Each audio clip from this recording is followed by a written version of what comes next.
Bienvenidos nuevamente. Vamos a resolver algunas preguntas de la prueba Saber. Pregunta número 43. En una revista hay un anuncio que promociona bicicletas como las que se muestran en la figura.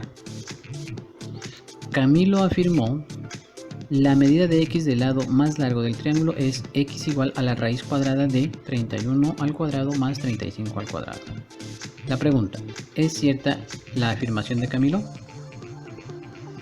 Bueno, entonces lo que debemos analizar es que si este triángulo es coherente con esta expresión que nos da Camilo. Esta expresión es exclusiva del teorema de Pitágoras, lo que significa que acá en nuestra figura este triángulo debe tener un ángulo de 90 grados. Entonces analicemos. Sabemos que la suma de los ángulos internos de cualquier triángulo suma 180. Entonces, verifiquemos. 60 más 50 da 110. Para que nos dé 180, entonces este ángulo, en este caso, vale 70. Por lo tanto, el triángulo que se forma aquí en esta bicicleta no es un triángulo rectángulo, ¿sí? Entonces la afirmación de Camilo no es correcta. Vamos a descartar entonces las opciones que dicen sí. En este caso son las opción A y la opción C. Nos quedan la B y la D. Una de estas dos es la respuesta. Veamos la B. La B dice no, porque se debe utilizar el cociente entre el cateto opuesto y la hipotenusa. Nuevamente, si aquí nos habla de hipotenusa, se asume que en este triángulo tenemos un ángulo de 90 grados, lo que no es cierto.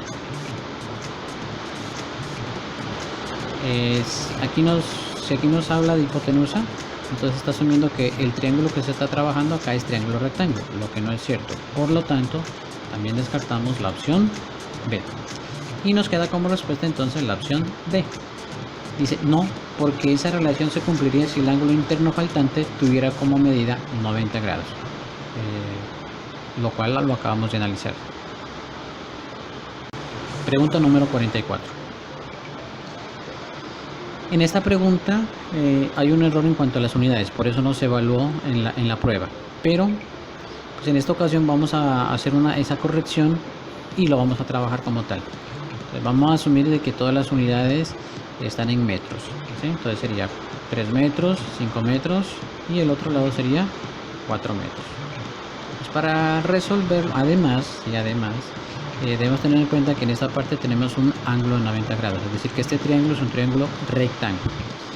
Para resolverlo, podemos hacer un giro a la figura de tal manera que el lado de 4 metros nos quede como base.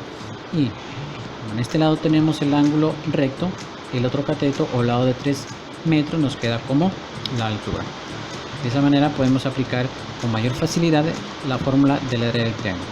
Pues que nos dice que el área del triángulo es base por altura sobre 2, entonces 4 por 3, 12, dividido entre 2, 6. Como las unidades están en metros, sería 6 metros cuadrados. La respuesta correcta en este caso sería la C. Aclaro, haciendo la corrección de las unidades. Pregunta 45. En la pregunta 45 nos dice: la figura muestra el triángulo rectángulo PQR y el lado EF paralelo al lado PR. Aquí tenemos algunas medidas. Si EF vale 300, el área del triángulo sombreado es... Bueno, aquí nos encontramos frente a un problema donde los triángulos son semejantes. Esos triángulos son semejantes debido a que están formados por dos lados que son paralelos. Este lado, como lo dice acá en el problema, EF es paralelo a PR. Entonces, ¿qué significa? Que el lado PR es semejante al lado EF. De igual manera, el lado QP es semejante al lado QE. Es decir, los lados del triángulo grande son semejantes a los lados del triángulo pequeño. Ahora, miremos la relación de estos dos lados que tenemos la longitud, ¿cierto? Como relación del lado en cuanto a la medida, en cuanto a la longitud. La relación del lado EF con respecto al lado PR es la mitad, ¿no? De 600, acá tenemos 300. Entonces, esa misma relación se va a guardar para los demás lados del triángulo. ¿Qué significa? Que si el lado QP vale 800, entonces el lado QE vale 400 metros. De esta manera podemos aplicar ya la fórmula para encontrar el área de este triángulo sombreado, ¿cierto? Entonces nos quedaría que la base vale 300 por la altura, que vale 400, y eso lo dividimos entre 2. Entonces las operaciones serían 3 por 4, 12, y 12 dividido entre 2 daría 6, y le aumentamos los ceros.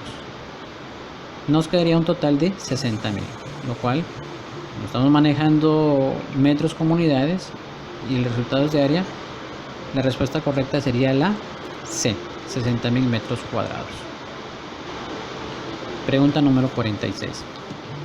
Dice, al vender un producto se genera una ganancia de 10.000 pesos. Al vendedor debe pagársele diariamente 25.000 pesos más el 25% de la ganancia por cada producto vendido. Se sugiere que la ecuación que representa el pago diario del vendedor es, aquí tenemos una expresión, donde Y representa el valor que debe pagársele al vendedor y X el número de productos vendidos. Esta expresión tiene un error, ¿sí? ¿Cuál es ese error? Entonces, de hecho nos está manifestando que hay un error en esta expresión. Vamos a analizar la situación. Debemos tener en cuenta que hay una ganancia de 10.000 pesos. También debemos tener en cuenta que hay un sueldo fijo para el vendedor. El sueldo fijo es de 25.000 pesos. ¿Listo? Entonces, ¿cuánto le pagan al vendedor? Al vendedor le pagan el 25% de la ganancia de los productos vendidos. Entonces, ¿cómo se escribe ese 25%?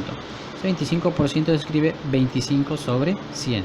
¿De cuánto? De la ganancia. ¿Cuánto es la ganancia? 10.000. Eso en cuanto, o en el caso en que el vendedor solamente venda un solo producto, ¿cierto? Pero resulta que da la posibilidad que puede vender más. Entonces, a este valor debemos multiplicarlo por el número de productos vendidos, ¿cierto? Que en este caso está representado por la letra X. Entonces, X nos representa el número de productos vendidos por el 25% de la ganancia de cada producto, que eso es lo que le pagan. Pero adicional a esto, mire, aquí está en el problema, le pagan 25.000 pesos más.